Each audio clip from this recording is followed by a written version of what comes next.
मुझे माफ कर दो। बोल कि मेरे मुंह मत लग, मैं सच बताना कुछ उल्टा सीधा कर दूंगा। पूरा दिन शांति से रात जब आती आती है। माफी मांग गया फिर मेरे को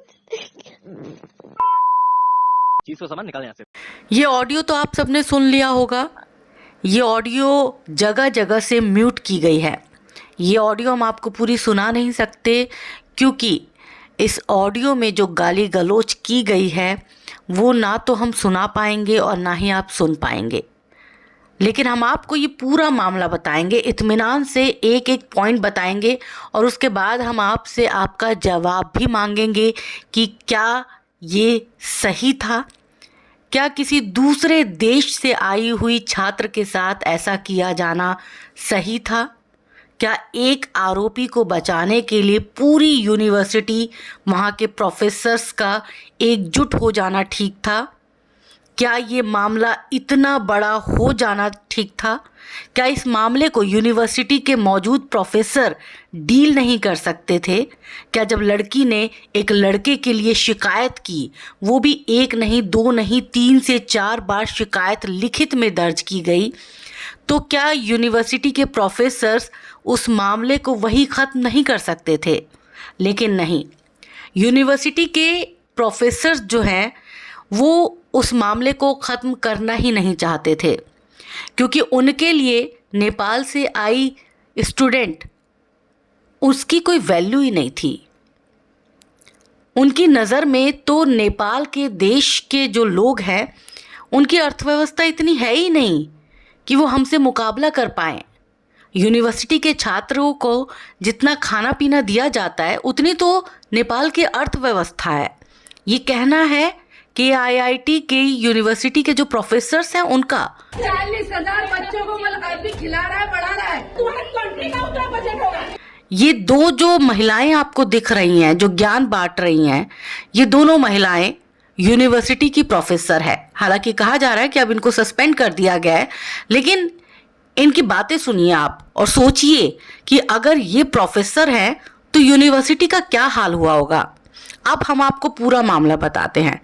दरअसल 16 फरवरी की शाम को बीटेक 3rd ईयर की स्टूडेंट प्रकृति लामसाल उन्होंने अपना जीवन खत्म कर लिया।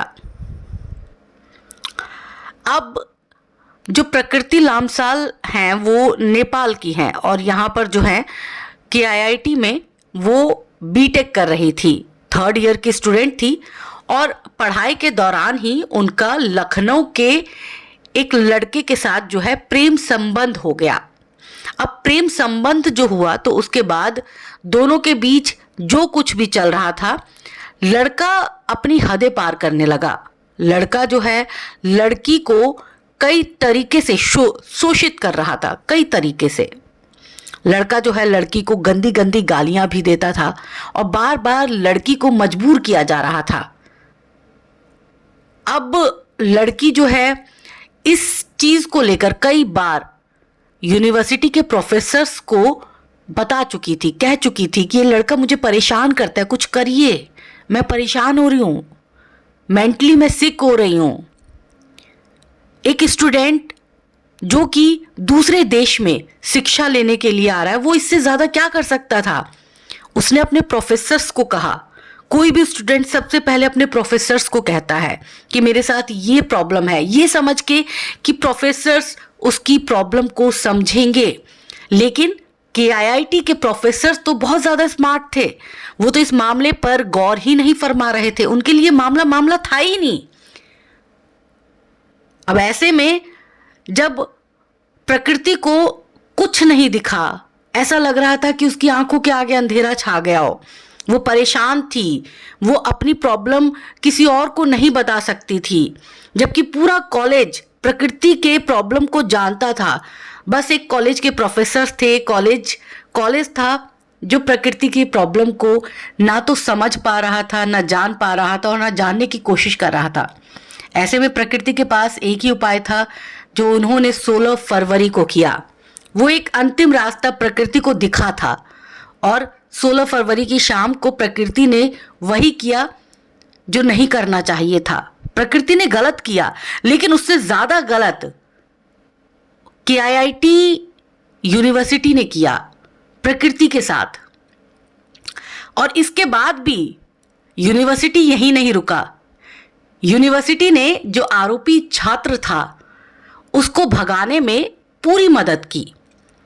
बजाय कि पुलिस को फोन किया जाता, पुलिस को कहा जाता कि आइए आप इस पूरे मामले की, क्योंकि हॉस्टल में ये सारी चीजें हुई थी, तो आइए पूरी जांच पड़ताल कीजिए।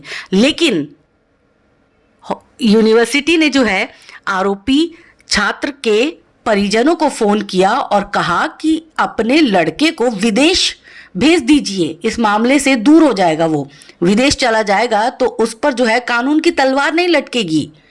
अब ऐसे में ये सारी चीजें हो ही रही थी, लेकिन जो यूनिवर्सिटी के अंदर चल रहा था, जो हॉस्टल के अंदर चल रहा था, हॉस्टल के बच्चों को तो पता था, हॉस्टल के बच्चों से ये सारी चीजें देखी नहीं जा रही थी।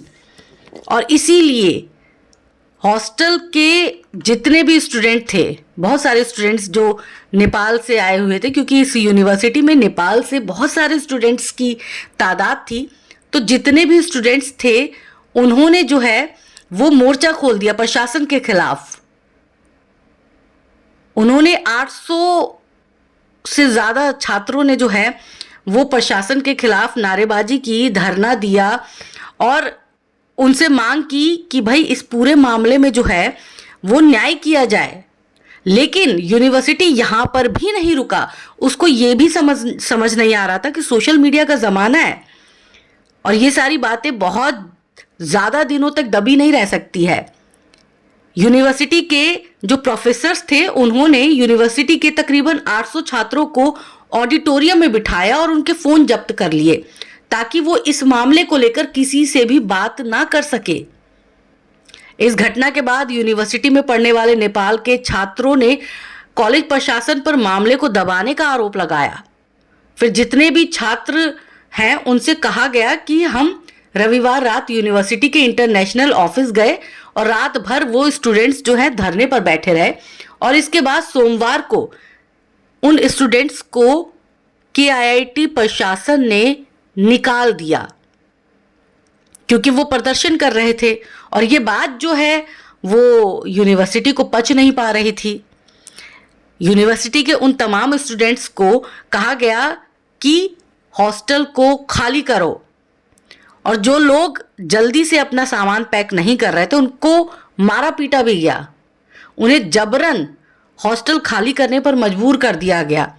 2 बसों में भरकर उन्हें कटक रेलवे स्टेशन पर उतार दिया गया।